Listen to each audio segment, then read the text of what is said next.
I have had bad periods for as long as I can remember. Every period can be different. I can't really do anything because I'm just in so much pain. When I was younger, I remember just feeling really invalidated, to be honest.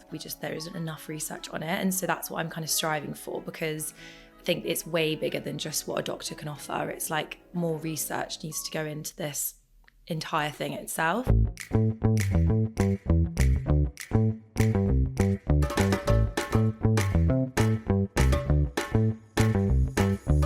Hey guys, and welcome back to another exciting episode of Catch-Ups in My Kitchen with me, Georgia Simmons, host of the podcast.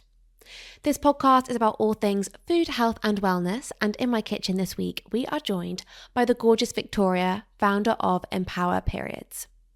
Empower Periods is here to kind of reduce and destroy the stigma and taboo around periods.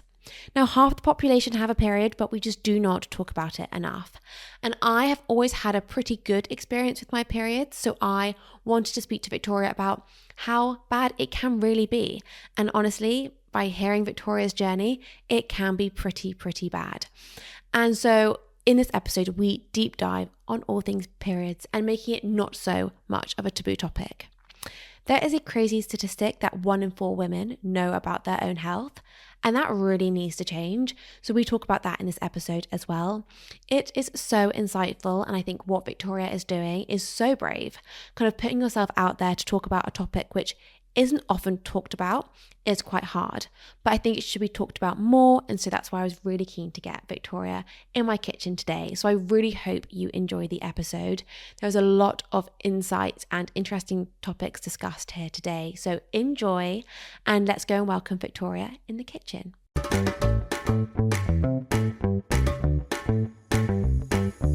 Victoria, welcome to my kitchen. How are you? I'm good, thank you. How are you? Thank you for having me. You're so welcome. Do you mind giving a really quick elevator pitch and introduction into who you are and what you do? Yeah, absolutely. So my name's Victoria, and I'm the founder of Empower Periods, which is an organisation I created to spread awareness of menstruation. I suffer with really bad periods myself, and it kind of all started out of that. So I'm now delivering talks to schools, universities and workplaces, and just trying to basically speak to as many people as we can about periods to break down the stigma. I love it. I'm really excited about this because I'm going to be that really annoying person where I've had a pretty easy run of it. So yeah, I'm going to probably have as many questions as a lot of your audience because yeah, my experience has been very different, and we'll get into that in more detail. But before we do, we have a quick fire round about all things food to kick things off. So what is your favourite restaurant in London? Oh my gosh, I'm kind of new here. I can't even give an exact one. Or anywhere you've been recently? Okay, I don't know the name of it. I went to a little one in Clapham, and it was like a pizza restaurant, and I should know it because it was like my favourite and it was super affordable. But it was like, yeah, I'm new here. Okay, a pizza restaurant in Clapham. We'll go with it. What's your go-to Deliveroo? Wagamama's. Yeah, that's a good one. What is your hangover meal? Oh my gosh, pasta. Yeah. And garlic bread. Is it like bolognese? Is it pesto? Is it tomato? Pesto, actually. Yeah. I am exactly that. I don't know why. It feels fresher. Yeah, I am pesto pasta on a hangover. But yeah, it's 100%. Gotta be. Okay, what's your favourite coffee shop? Well, I'm not a coffee drinker. Oh yeah, tea. I'm a herbal tea drinker. Your favourite tea shop? There's a little cafe. I want to say the Little Blue something, but I've only been once, and it's in Balham. Oh, okay, cute, nice. And I've only been once, and I had really cute tea nice. vibes. But again, not a coffee drinker, so not your best person. So that's a hard one for you. Okay, which food for you is a no-no? Oh, based on just would never eat it. Oh, tuna. Oh, yeah. Really don't like it. Wish I did. Yeah, because it's good for you. Yeah, and I guess also sushi could be good. Yeah, I do love sushi, but I just don't like tuna. Don't like tuna. Yeah. Good. And what is your favourite dish to cook at home? A curry. I like cooking a chicken korma. Oh, okay. Yeah, that's my favourite food as well. Nice. So I'd love to start with like your journey with your period. Can you kind of start kind of from the beginning, I guess, and how your journey's been? Yeah, so my journey has been long, to say the least. Like, so I have had bad periods for as long as I can remember. I think I was about 15 when I first went to the doctors for it. So it was like back and forth since then, really. And I'm now 25. So a long time, like going to and from. And then throughout that time, I've tried pretty much everything, including contraceptions, including like stuff that you see on, online. And yeah, I'm only now next week actually due to get a laparoscopy, which is a small surgery to basically diagnose endometriosis. So it is really the main way, if not the only way, to diagnose endometriosis. But also it's more to like look at what's going on, if they can see anything else. And so, yeah, that would be 10 years that I've been going back and forth to actually get to this stage. So it's been long. When you say you're back and forth from the doctor, why? Like, let's paint a picture of you on a bad day. What does a bad period look like? So for me, it's like the first 3 days, it's hard to say because every period can be different. And I'm sure anybody that actually has really bad periods will have the same thing. So like sometimes I call it like a flare up. If it's like a flared period, then it's really bad. I'm like debilitating for 3 days. Like that first 3 day period is just like, I can't really do anything because I'm just in so much pain. But obviously I do because work and life. So that's like part of, I think, the struggle is just the fact that we have to patch it up and just continue. So yeah, for me, it's like the first 3 days, really, really heavy bleeding and cramps. And that kind of comes with other symptoms as well, but that will kind of change. And then it eases, but also the week before my period, I get really bad like mood swings and like symptoms that you kind of are only taught that occur on your period, but actually they can happen the week before as well. So for me, like all of this, like since I've been having my period, I've been there like, well, is this normal? I'm not bleeding. Why am I feeling like this? So I think for me, the reason I was going back and forth from the doctors is because my period would come around and it would be so bad. And I'd be like, right, I'm going again. And then it would kind of ease and I'd be like, oh, okay, well, maybe it's got better. And then it would come again. So it's that constant, like not getting anywhere, not getting far enough. And you're just chasing your own tail all the time. Like, so when you went to the doctors, what would they kind of say? So when I was younger, I remember just feeling really invalidated, to be honest, because I actually think the older I've got now and the more I'm involved in this like environment, we just simply don't know the answers. And that's why I was rejected all this time. But when growing up, obviously, I was there like, well, the doctors aren't doing their job. And, it's actually, there is an element of that. You could get a doctor that just doesn't listen to you. But also I think what I've learned is actually there isn't enough research on it. And so that's what I'm kind of striving for, because I think it's way bigger than just what a doctor can offer. It's like more research needs to go into this entire thing itself. This episode is sponsored by Wild, the online farmers market which bring together farmers, fishermen, producers, pickers and growers from all across the country and deliver their produce in one convenient box straight to your door wherever you are in the country. I have been on a journey of introducing more and more animal products into my diet, and Wild has played a really important part in that journey for me. What's important for me is sustainability, and I know when I place my order with Wild, the fish is coming from UK waters and the vegetables and fruit is local and seasonal. And for me, that is really, really important. I had the co-founder Ella on the podcast, so if you want to check out more about Wild, make sure to listen to that episode. Wild are kindly giving us all £15 off our first order with the code KITCHEN15. So make sure to check them out at WYLDE wild.market and use the code KITCHEN15 for £15 off. Thank you, Wild, for creating a service that I am absolutely obsessed with. Now, let's get back to the episode.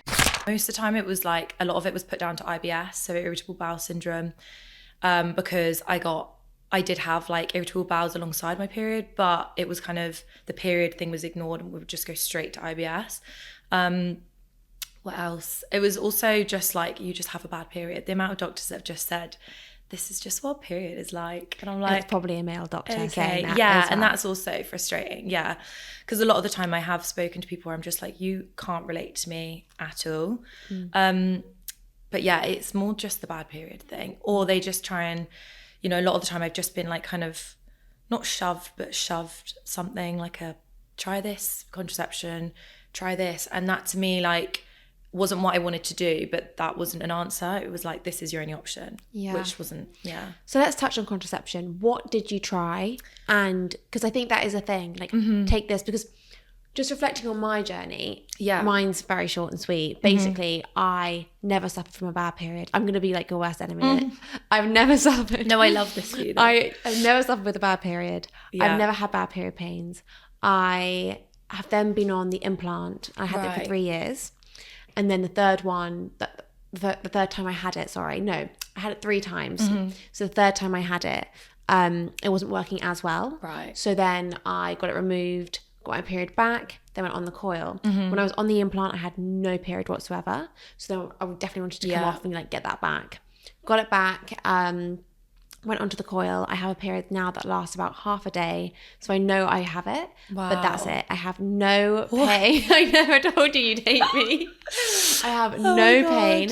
The only way I can tell you that I know I'm coming on my period is I have a ridiculous craving for chocolate. Really? I would move mountains. Wow. I've never heard of this. I am like, give me chocolate now. You have to like stock it up when the month comes. Yeah. I love but it's that. literally just maybe 2 days. And Really? I'm like, I That's know so I'm going to come on my interesting. period like in a few days. So you're not on anything now? I'm on the coil. You're on the coil. Yeah. Which coil are you on? I knew you were going to ask this. It's a hormonal one. It's a So Mirena. it's the Mirena one, yeah. But it's not it's a 3-year one, not okay. the other one. Interesting. Yeah.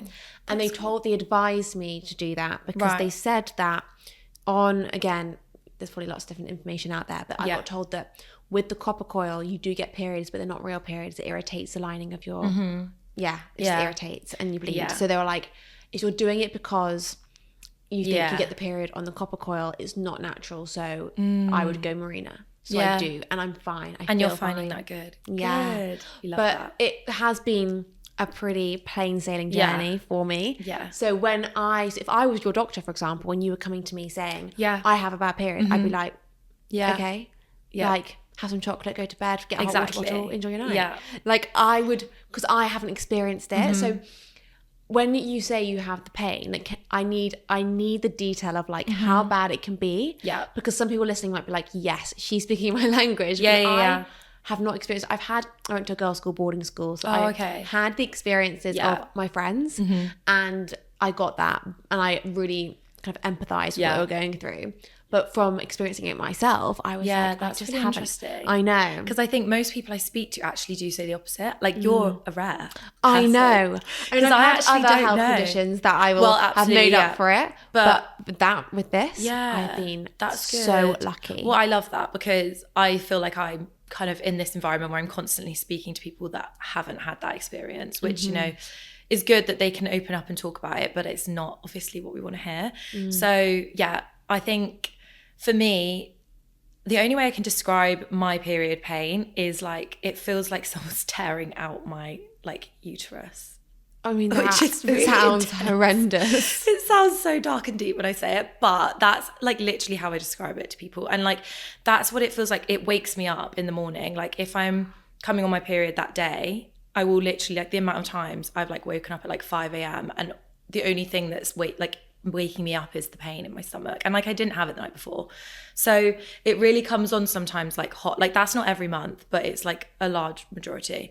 So there's that. And then also just like the general like fatigue of, I think, being in that much pain. That's what kind of is for me. It's like triggered. So like, you know, if you're in that much pain, I find that I like lose my train of thought and I can't hold a conversation. Like when I did a panel talk the other week, I was on my period in it. And all I could think about was like, what if I just like go blank and lose my train of thought or like forget what they say? Because your mind is so focused on the pain that's going on, and you can take all of these things and try and like stop that pain, but it's still there and you still know it's there. And it's only there for like, for me, for like 3 days hot, and then it kind of like fizzles out, but I'm still like, you know, on a pretty bad period compared to like somebody probably like you. Yeah. So yeah, for me, it's like, it's really bad. And that's what I was going back and forth to the doctor with. And I ended up going on the pill at 15.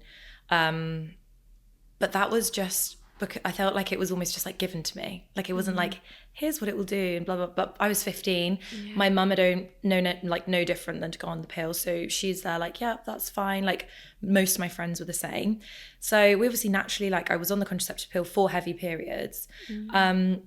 Seems so young, doesn't it? Exactly. Now yeah. that we're when I 25, 26, like I'm like 15 on the pill. Yeah. And it's crazy. And all of my friends were doing the same thing. So like we're all 15 on the pill for heavy periods or painful periods or whatever your symptom might be. That's what it was given to.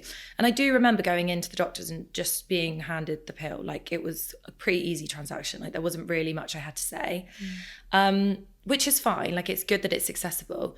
But what I wish I knew was like more about it. I wish my mum knew more about it, but neither of us did because she wasn't taught about it, I wasn't taught about it. So it was very like, easy going until so I had the pill and I feel like that in hindsight maybe masked a little bit because I did have normal periods for a couple of years, still back and forth for the doctors because I changed my pill multiple times in about 5 years. I was trying to think this earlier. I think it was about 5 years that I was on the pill, but I changed that pill.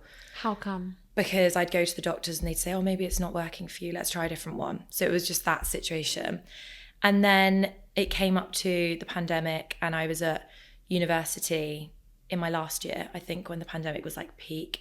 And so a lot of external factors were coming into my mind. I think everyone had quite mental health was like peak in the pandemic. So there was a lot of things. Obviously I was in my third year at uni and I had like other health things going on. So whether or not it was the pill or that or both, I ended up I had really bad depression. So I was diagnosed with depression in my third year at uni and one thing led to another and I was like, I'm just going to try and come off the pill. Like what if it is having an impact on it? Because at that stage I wasn't involved in women's health. I didn't know any more than like the average person. And I just thought I'm just going to come off it and see.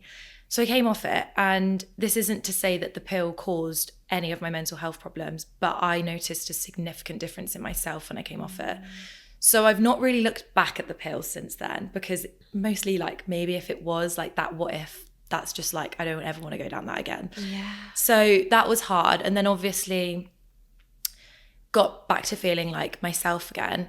And decided that if I'm going to go on contraception, I wanted it to be hormone free, which is why I went on the copper coil. Yeah.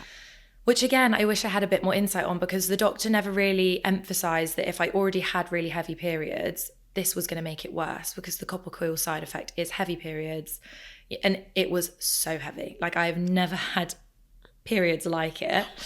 So I was on the copper coil, I gave it a year and I was like, this is ridiculous. Like I'm not even like at that point I couldn't even leave the house because I was like, I'm just going to bleed for everything.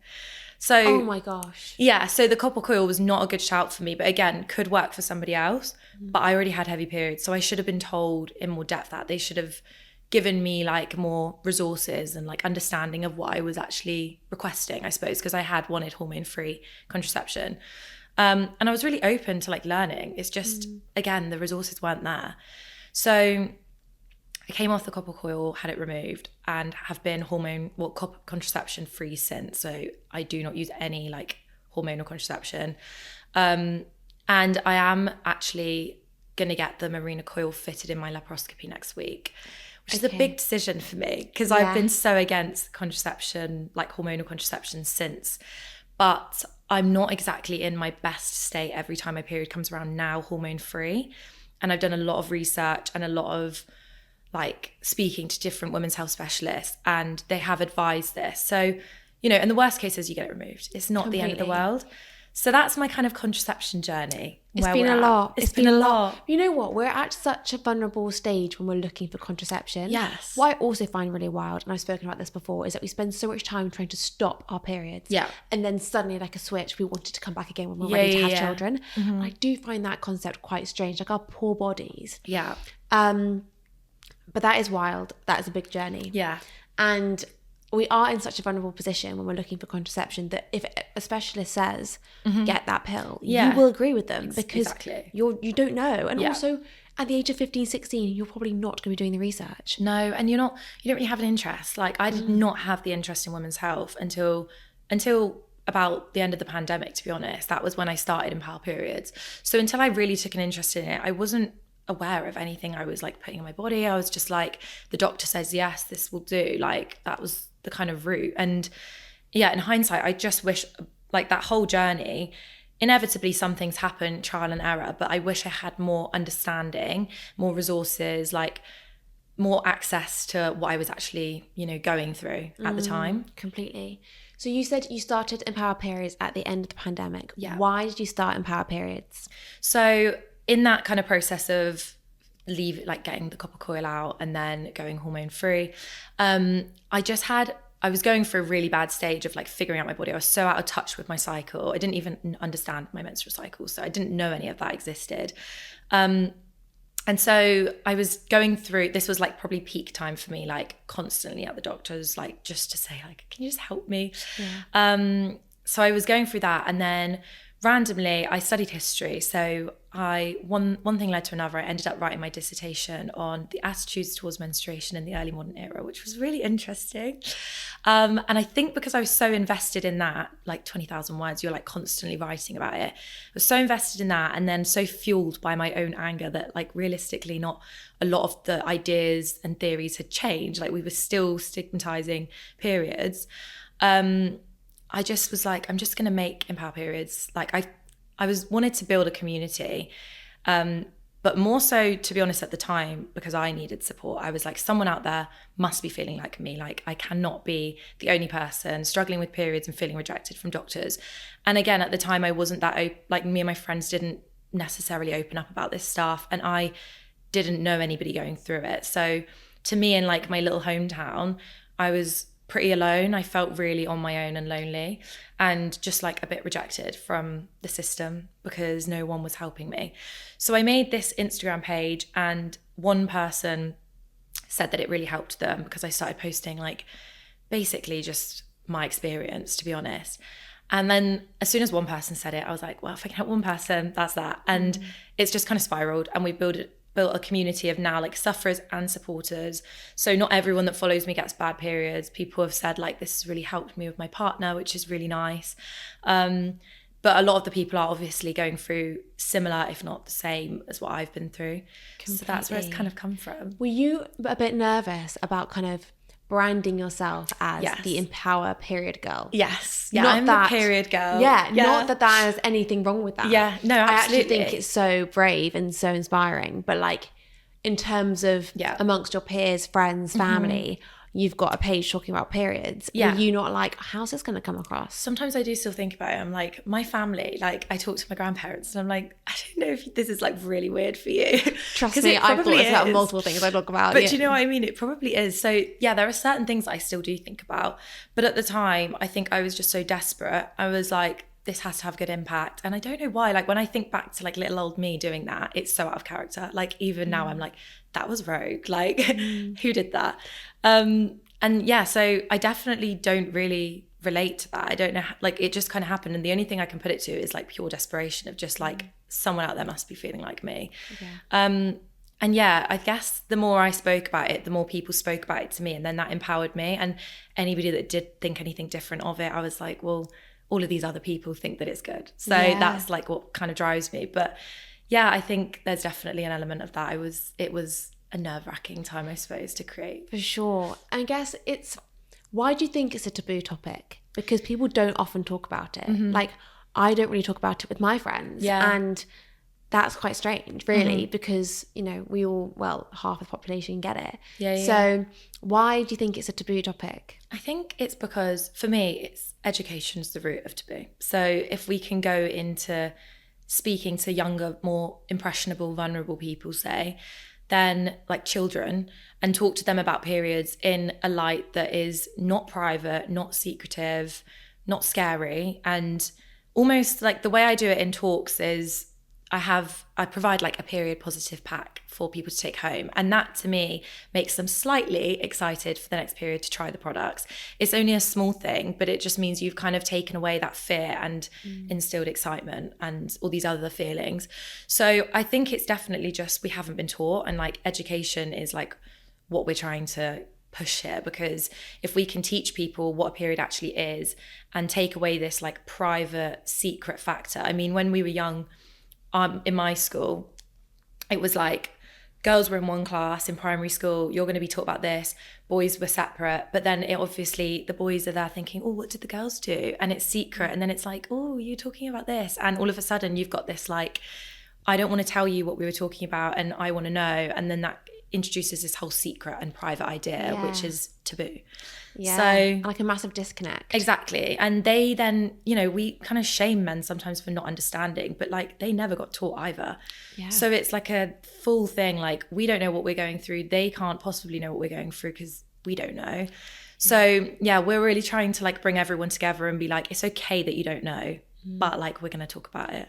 Completely. I mean, the videos you do highlight that so well. Let's touch on this because it's actually so good. And I deep dive stalked your Instagram before this, and honestly, these videos are great. So what gave you the idea? Talk to us about what it is. Yeah, so basically I've grown up with my two best friends who are both boys and my boyfriend who is just really close with them now. So we're all like a really close-knit group. And basically I always, because of that, had this idea that I was like, I want to somehow include them in Empower Periods. But I was like, how do I do it? Because I was open with them, but I didn't know quite how they would react. Also, they're not like, content social media people. So like, how would that even be? But in the end, we were just like, right, I'm going to do a quiz. And I just filmed it. It was like a 2.5-3 hour thing that we were just all chilling. And basically I filmed them asking them women's health questions. So the series is asking my friends women's health questions. And it basically just went like viral because people, I think, were just either really interested, finding it funny, and then also doing it maybe to their partners and friends. And yeah, we were asking them questions like, what's a speculum? What's a menstrual cup? And things that, a lot of women don't know what a speculum looks like until they need one. So that's not abnormal for them not to know, but also things like, how would you treat someone on their period? Like things that they kind of should know, maybe didn't know, but will be helpful for them to know. So it's like a mixture of questions. And yeah, it was just really fun. And now we're kind of like adapting on that because of how well it's like performed. We are actually planning, fingers crossed, an event where we're going to combine, basically bring your partners along, bring your friends along. So the details are to come, but that's hopefully going to come off the back of those. That's so good. I think it's really refreshing though, because I think it's normal. And I think the guys' reactions, I think they're actually being really mature about it. A lot of guys will be laughing, be like, I don't want to talk about this, or like they are tackling it in a really mature way. But I think it's refreshing because guys don't know, and again, why should they? It doesn't happen to them, or they don't get taught it. Exactly. And to be fair, my friends and obviously my boyfriend, like he's very invested in like what I'm doing all the time, so I can't really imagine them not reacting the way they did, because I talk about it all the time. I talk about like, they know when I'm on my period, like they know when their partners are, like that's just normal. But I think we got really close when we actually went traveling. So I was in Australia for a year and we did 3 weeks in a van. So it was me and then my friend. So obviously I was the only girl. And we were kind of doing like public toilet stops. It was like pure backpacking, like very, very like out there. And I, of course, came on like one of the worst periods of my life there. And yeah, like typical timing. And so I had no choice but to tell them. And I was like, guys, we need to go to a toilet. And they had to understand that urgency. And, when you're normally asking your friends like, oh, can you check me? Like, have I bled through? Like that, they became them people because I had to. Yeah. So they got really exposed to that. And I think that probably helped in how they answered those questions, because naturally they have just been exposed to it for so long now. And also they've got like sisters, like there are a lot of things that maybe made them a little bit more aware of things, because I was also conscious that like men typically, or whoever watching is, they might think, oh, I didn't know any of them. But obviously my friends knew a fair bit just because I'm talking about it all the time. You're not really supposed to know everything because like we say, you haven't been taught. Yeah, of course. So yeah. And how has your experience like affected your relationship? Yeah, massively, to be honest. Not so much now because I think I'm older. I'm way more understanding to my own cycle and my period. But growing up and being in maybe younger relationships and not knowing what was going on, like the hormone mood swings and like the kind of, I'd say realizing the week before my period, I get really bad symptoms. That realizing that it was a thing and not just like a me thing made it a lot easier for me to cope with relationships, because I understood why I was maybe triggered by certain things while I wasn't bleeding. Because when I was in relationships before, or say like before I started Empower Periods, before I really knew anything about, women's health, I used to kind of take it out on myself that week before my period. I'd be like, my mood swings would be like outrageous, like through the roof. And then I'd get like annoyed at myself. and be like, why are you being like this? Like, why are you so snappy? Why are you this? And obviously that's not nice. And then you're kind of being like that around someone else and they can't understand you and you can't understand them. So that definitely played a part. I think now it doesn't affect me because I'm so in touch with it and I understand it. And my partner also understands that. So it's really easy now, but that's why I kind of want to show everybody that this exists, because it was literally like a light bulb moment when I realized that, and it is game changing, to be honest. Completely. I think it is so important. It's kind of like how you function. It's like you're a roadmap to your personality in a way. Yeah. So it's important to kind of communicate that with your Definitely. partner.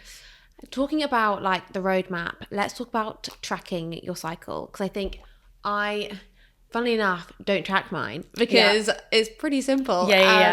But I do want to, because I do think that it will still impact my workouts. It will probably still impact, like I had a podcast the other day, we were talking about cold water therapy. And I think, again, they talk a lot about cycle syncing and how the benefits of so interesting. Cold water therapy, depending on different stages of your cycle. I know a lot of people couldn't make it this big, like females shouldn't use cold water therapy, but actually we can, but just depending on our cycle. So what app do you use? Or firstly, do you track? Yeah. If you do, what app do you use and how's it been? Yeah, so I have tracked my cycle for a long time, because part of the process of going back and forth with the doctors, it was like, track your cycle, come with your symptoms. So that's something I would advise people doing if they are going through that like tricky what's going on with my body phase. Track your cycle and then take that kind of pattern to your doctor and then say, this is what I've been feeling. Can you like spot something here? Because that's why tracking for me has been really helpful more than anything. So yeah, I've basically tracked using Flow, the app Flow. I did that for a long time, and that was really good because you can track like discharge, you can track like all sorts on there. So it's not just your period, which can be really helpful if you're trying to like figure out, I don't know, certain things to cycle sync with. I've actually just moved on to an app called Stardust now. I don't know if you know this I think you guys spoke about this on the panel. Yes, we did. So I really like Stardust, but I've not used it enough to really gauge like the full ins and outs of it yet. But it's quite in touch with like spirituality, and like it's only lightly touching, and I think it's just quite fun. Like it's a very like aesthetic app, and I think I'm at the stage now where obviously I'm not deep diving into my tracking my cycle like I have before. Like I've literally been tracking like every single mood, every single thing I'm doing on there before, because I really wanted to get down to what was happening. And because I'm not there now, I think Stardust just feels a little bit more lighthearted. So that's why I made the kind of switch. But I definitely recommend tracking your cycle, because I think you just have you're more in touch with your body. Like, yeah, I think that's why I want to do it in terms of just like from an exercise standpoint. Like absolutely. I work out pretty much 6 times a week, and like I'm training for the marathon right now, so running a lot, like all these things. And I feel like if I'm struggling, definitely help. If I'm doing a tougher run and I feel like I'm struggling, maybe it's down to where I am currently with my cycle. Has it impacted any other area of your life through tracking? Have you noticed anything else? I think for me, it's so noticing when I'm on my luteal phase before my period. That's a really big thing for me, because you know, I'm just kinder to myself. So yes, in that sense, because I can just cut myself a bit of slack and be a bit kinder to myself on that week before, not just on my period. And also some people really cycle sync, and they, you know, do their best things in their follicular phase the week after their period, when they're feeling really good and maybe a bit more energized, which I try and work with. Like I'll try and book some things that maybe I'm a bit more sociable and extroverted in on those days. But to be honest, I'm kind of just more in the understanding my body as opposed to actually syncing it yet, because I think I don't want to put the pressure of cycle syncing and doing exercise at this point. I think it's nice to have that and learn about it and understand it, but I'm not quite at the stage where I'm like syncing it just yet. I'm more just like in touch and understanding it. Yeah, I think understanding is probably a really good place to start. I think that's what I need to do. Not that I've got anything to understand, because I'm pretty sure I'm all good. But it's just nice to know. Yeah. It's nice to just be like, oh, that's funny, I might feel this way this week. Yeah, and I do think, like, I think I saw it on your page, like 1 in 4 women don't even know about their own health. And I was like, that's insane. But I might even fall into that. I mean, because I've had such an easy experience that like... Well, you're not exposed to need to look fit, right? I'm like, it's all taking along nicely. We're all fine. Haven't gone down any research. Like I've researched my own kind of like contraception journey, but like, not really. Yeah. I'd love to kind of talk about symptoms and what are normal in quotation marks and what are not normal, because I'm sure there's been moments where like you have a symptom and everyone's like, yeah, that's normal, but actually it's not normal. Yeah. So let's go through those. So for me, and obviously I'm not a medical expert or a doctor, so I'm going off of what the NHS says, because just for what we do at Empower Periods is taking that and making it into like digestible, understanding, accessible content. So from what I know as normal, or I think everyone does, is, you know, cramps, bleeding, and obviously the general mood swings that you get like in your period, just before, whatever. So those, I'd say, are things that a doctor would say that is part of a bleeding period, like your period. You're going to naturally have slight cramping because of everything that's going on in your body. To me, what I don't think should be normal is how bad that can be. So if your cramps are debilitating, if you're bleeding through your clothes all the time, if you're, you know, not having the energy to like get out of bed, or you have such small motivation that you just don't want to do anything, if your hormones are like literally up and down 24/7, like all of these things. Some people have sickness, irritable bowels to the point that like you literally can't leave from a bathroom. Like these are things that I've heard people have that have just been told you just get a bad period. So stuff like that, you know, can be associated with what, yes, a period is. We're not saying a period is easy and chilled, like you're going to have some sort of symptom. But for me, I'd like to see us not saying that everything, like all of those symptoms are a bad period, because I've heard it so many times where like you just get a bad period and it's just sad, really. Yeah, because I'm just thinking back to like, I don't know, maybe our parents' generation or our grandparents' generation. Were they bedbound? Were they doubled over in pain? I'm like, it doesn't seem normal to me. Like, how can people function like that? I know. So when you do have those moments, or when you have had those moments, can you share any tips that you personally found gave you the slightest bit of help? Because obviously, you know, you tried a lot of things. There isn't a magic kind of wand that can help get rid of it. But what has eased the pain? So for me, I think, for me at different stages, my mental health was key and really bad at a certain time. And that was something that I've always been journaling, but I really pushed journaling. I know it sounds quite cliche, just journal. But like, even if you're just writing down and it doesn't make sense, just getting it off of your head onto a page. So I find that really helpful. And just getting outside as well, just even if it's a short walk. Like I always say to myself, like I'll never feel worse after going on a walk. Like that bit of fresh air. So just getting outside for me really helped, and journaling for my mental health. And in the pandemic, I was doing yoga like every day. I think most people were. But that was a time where my mental health was really triggered by my period. So that really helped as well. So just giving myself like that time to just zone out and have like me time for an hour. That practicing like that self-care basically. And then in terms of cramps and the symptoms, I get really bad. So I've suffered with really, really bad period cramps, like I said, on those first 3 days. And I don't know where I figured this out, but I find ice really helps instead of like a hot water bottle. Oh my gosh. So random, so weird. And some people are like, what? But I sit there literally with like an ice pack on me. So you can buy them, like they literally strap around your like waist. I don't think that you'll feel period, but I should make that. Yeah. But yeah, so you basically strap it round, and then I just I can like do stuff around the house with this ice pack, like soothing my stomach. So it's a good thing to try. Some people might find heat therapy works better. I find ice therapy works better. So interesting. Because I was going to say hot water bottle every single time. Yeah.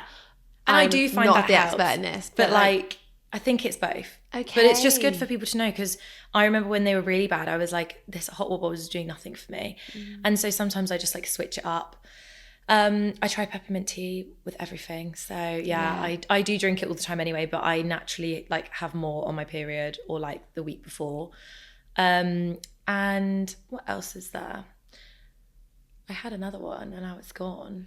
I am surprised with the ice though, because I think that would cause you to like tense up more. Yeah. And you know, I don't know whether there's probably some science behind it that I don't know about. Well, I think it's, having had the cold water therapy kind of a specialist on, she was saying how it's really like it helps with anti-inflammatory. So maybe it's that, you know, it's like the shock because of the it's cold. Bloating as well. That's what I find eases it, especially if I'm like going out somewhere. If I'm really bloated, I'll put an ice pack on me and then it kind of like soothes it. So I find that really helpful. And then also I get really heavy bleeding. So I've had my fair share of like leak throughs in like uncomfortable situations, and it's like literally the worst. So for me, I find period pants really helpful. They're like, everyone's like doing them now, so there's like a lot out there. And you can get like different styles. So for me, like I like a seamless fit. So before, when they first came out, I was like, I'm never gonna wear them out because they're like big and bulky and uncomfortable. But now they do like super seamless ones, and I can wear them with like a tampon or something just to give me that extra like comfort. Because I'm not like a pad person. I just find them really uncomfortable. Yeah, and you can kind of sometimes tell. And and I don't seamless. So for me, they've been a bit of a game changer as well, having like the option to have a period pant. So yeah. That is good to know. I mean, I have a story where I was doing a scholarship for my senior school, and I had to stay the night. And I remember waking up, and obviously new school, didn't know anyone. Yeah. And there was blood all over my sheets. And I'm like, oh my God, what do I do? Like, I can't leave this. Yeah. If I strip it, it's really obvious. So I remember like putting my bag on top of the bed so like no one would look at the bed. I know. And then my mum came to pick me up, and I was like, you've got to come upstairs. So I was like, ready to come upstairs with me. I was like, you've got to help me. Like, what do I do? I love that it's like a fear thing. It's like fear. Why? Like we're all like, dirty things just happened. Like, quick, cover up the scene. Yeah, so bad. So we've all had those moments. Yeah. 100%. I've been in like at work in the office, and I'm like, oh my God. It's like sometimes you can just feel it. You just know. Like, this is bad. And like, what do I do here? So like, I always carry like prep, like make sure I've got something. Like if I'm in the office, I make sure I've got like spare underwear, make sure I've got everything I need if I'm on my period. God, what we go through. I know. It's not worth it. No, maybe it is. Who knows? Yeah. So what's the best thing that's come out of Empower Period so far? Because this is like quite a new, I mean, you've been doing it for what, 4 years now? Yeah, but coming up to 2021. Yeah. So what's some of the best things that have been coming out of Empower Periods? So for me, the best thing I've recently been really like going kind of much more intense with it. We're doing a lot more lately. Made the move to London, so I'm a lot more involved in different areas. So it's kind of been a bit more of a rapid thing recently, but just having like growing that community and having people message me saying, you know, I had someone message me the other day being like, I'm so glad I finally found people I can talk about this to. And that's like such a small thing that they probably didn't even think about saying. And to me, I'm like, you've just given me so much hope. Oh my God, completely. So, it gives you that boost, doesn't it? And like when you're doing these like small startup things or whatever you're trying to like push, it's so nice. Like little words go a long way. And so the best thing to come out of it is easily just hearing people talk about it. I mean, the recent videos with my friends has been probably most telling of that, because people that I never expected to talk about periods are saying stuff to me now, which is really nice, and it shows that we're in the right direction. So I'm just excited to keep pushing that, I think, and trying to run a mile with it, really. It's so good to talk about things that people don't want to talk about. Yeah, exactly. And people find so much comfort. Everyone wants to talk about it, but no one feels like they can because no one else does. And so like when someone makes that brave move and starting the conversation, everyone's like, oh my gosh, thank God. I'm just trying to be that person that's like, by the way guys, periods are normal. Well done you though, because people, like you say, it's a dirty word, it's blood, and it's like, grim. It's like, so much stigma. Yeah, and it's everyone, like I say, half the population go through it. So why is it something that we just don't talk about? Exactly. It's crazy. Yeah. So I'd like to finish off with a question, which is, what is in your bag? Do you mind sharing what's in your handbag? No, I'll absolutely show. I wish I had a bit more of what I've actually spoken about though. There's not very much that's... should I really just show you everything? Yeah, show us everything. Okay. Show us everything. I've got my old purse in here. Love it. My hairbrush. Love. It's all gone for a bit of a wicked theme. Yeah, we've gone green. What's going on? Old makeup. Oh, these are my new favourite thing. I don't know what they are. Cherry Bakewell by Grace. I love this. Obsessed. Yeah, that's my new favourite thing. Okay, and obviously there's no tampons in here, which is a surprise for me. My keys. And my laptop, which is fully, I have to show you because I got some new stickers. Fully branded. Yeah, that's I love cute. It. No, this is fully very girl cool. Power and self-love. Girl power, self-love. Yeah, I and love that's it. Honestly, normally I come a bit more prepared. I should have my period pack in here, my spare underwear, but it's not the time of the month. She's not bleeding. She's not bleeding. She's in her follicular phase, which is why you can tell. Yeah, you can tell. We love that. There we go. Thank you so much. Well, Victoria, thank you so much for joining me. Thank you. It's been so insightful. I think a lot of people will be like, I hope so. Yes, I need to hear more of this. I need to hear more of this because, like, if I have a daughter and she has bad periods, I'll be like, get grip. Yeah, you exactly. It's easy because I've had such a such an easy phase of it and experience of it so far, but that's not everyone's experience. So it's been so nice to hear about your journey. Thank you so much. Thank you so much for having me. Thank you guys so much for listening, and I really hope you enjoyed hearing about all things Empower Periods and from the gorgeous Victoria. Next week, we have the amazing Louis Blake and Harrison Hyde joining me in the kitchen to talk about the new wellness hotel, Long Lane. If you've heard about it on Instagram, you'll be as excited as I am, so make sure you click that subscribe button so you don't miss the episode. See you next week.